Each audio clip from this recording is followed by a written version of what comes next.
They thought she was retired, until her old call sign appeared again. The air traffic controller at Ramstein Air Base froze when the transmission crackled through his headset at 3:27 a.m. Ramstein Tower. This is Phoenix 17 requesting emergency clearance. His coffee cup slipped from his hand. Phoenix 17 was a call sign that hadn't been used in 8 years. Not since Colonel Sarah Phoenix Reeves had retired after her legendary career in special operations. Everyone in the military knew that call sign. Everyone thought it was buried with her classified missions. Phoenix 17, say again. Verify your call sign, the controller stammered, his fingers already flying across the keyboard to pull up authentication codes. You heard me correctly. Tower, I need immediate clearance and a blackout approach.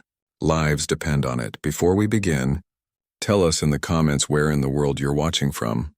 The voice was older now, weathered by time, but carried the same steel that had once commanded respect from generals and fear from enemies.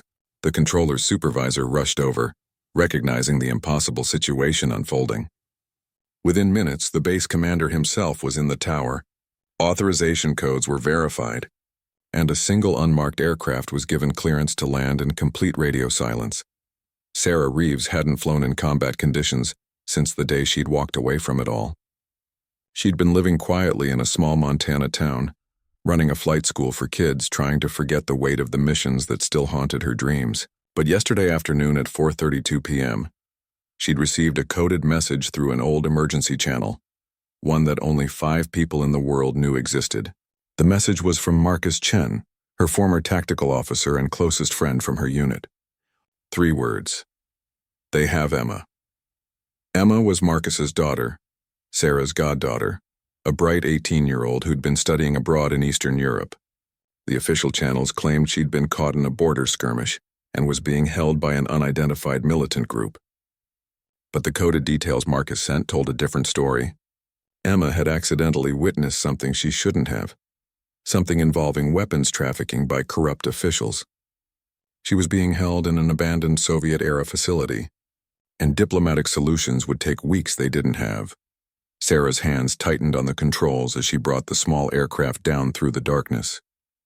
She'd made 3 stops, gathering equipment and calling in favors from old contacts who owed her their lives. At each stop, the same question. Phoenix, we thought you were done with this life. Her answer never changed. So did I.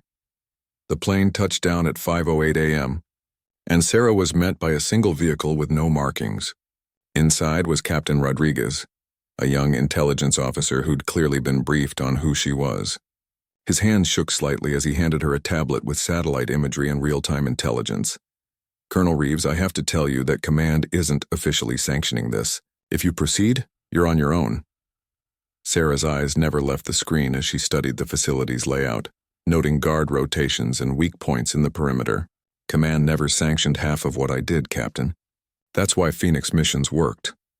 She looked up, and Rodriguez saw something in her eyes that made him understand why legends had formed around this woman. I need 3 things. A vehicle, weapons that can't be traced, and your word that you'll forget I was here. Yes, ma'am. Everything's waiting in Hangar 7. He hesitated. Colonel, there are at least 15 hostiles in that facility. You're going in alone. I've faced worse odds. Sarah grabbed her gear bag. And I'm not alone. I never was. That's what they never understood about Phoenix. We rose from our own ashes, every single time. By 6:45 a.m., Sarah was 20 miles from the border, her vehicle hidden in dense forest. She moved through the pre-dawn darkness like a ghost, every skill from her years of service flooding back as if she'd never left.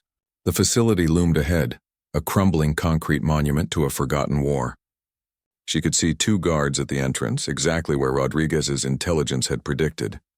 The infiltration took 47 minutes of patience, precision, and the kind of silent movement that only decades of experience could teach. Inside, she found Emma in a basement cell, frightened but unharmed. The girl's eyes widened in recognition. Aunt Sarah?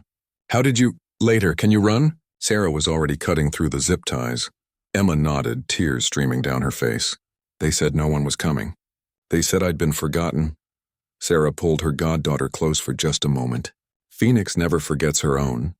Your father sent me. Now stay close and stay quiet. The extraction wasn't clean. Alarms triggered on the second floor. Shouts echoed through corridors, and Sarah had to use every tactical trick she'd ever learned to stay ahead of the pursuit.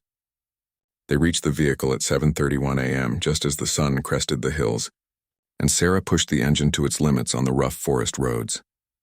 3 hours later, they crossed back into Allied territory. Emma was safe in her father's arms by noon, and Sarah was already planning her return to Montana. But Marcus caught her before she left. "Phoenix," he said quietly, using her call sign with the reverence it deserved. "Thank you doesn't cover it." Sarah managed a tired smile. "That's what family does.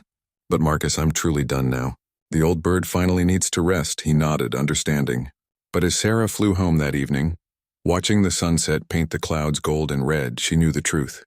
Phoenix could retire from the military, from official duty, from the chain of command. But some flames never really die. They just wait, smoldering in the darkness, ready to rise again when someone they love needs them most. She landed back at her small Montana airfield at 9:17 p.m., and by morning, she was teaching teenagers basic flight maneuvers again. The legendary colonel once more hidden behind the gentle smile of a small-town flight instructor. But now everyone who needed to know understood. Phoenix wasn't just a call sign. It was a promise that Sarah Reeves would always answer when her family called, no matter how many years had passed or how far she'd tried to fly from her past.